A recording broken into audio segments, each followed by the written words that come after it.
কিছুদিন আগে ঘুরতে গিয়েছিলাম মেহেরপুরের রসিকপুর রতনপুর সুইচ গেট। এখানে ঘুরতে যাওয়ার পরে দেখি বাচ্চাদের সাহস। তো এরকম একটা ভিডিও বানাইছিলাম যে বাচ্চারা এই দিক দিয়ে যাচ্ছে আর ওই দিক দিয়ে বের হচ্ছে এত স্রোতের ভিতরে।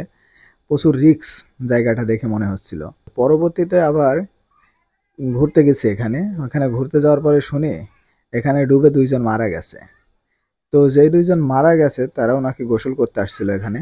তো এখানে গোসল করতে এসে এক বন্ধু ডুবে যাচ্ছিল, ডুবে যাওয়া দেখে আরেক বন্ধু বাঁচাতে যেয়ে সেও নাকি ডুবে মারা গেছে।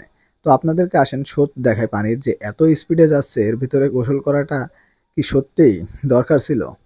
আপনারা দেখেন পানির স্রোত। এটা শুনে খুবই খারাপ লাগলো যে এখানে ডুবে দুজন মারা গেছে। এত সুন্দর জায়গাটা কিন্তু কত ভয়ঙ্কর। এটা শোনার পরে অনেকটা খারাপ লেগেছে। তো আপনাদেরকে বলবো এরকম পানির স্রোতে গোসল না করাই ভালো।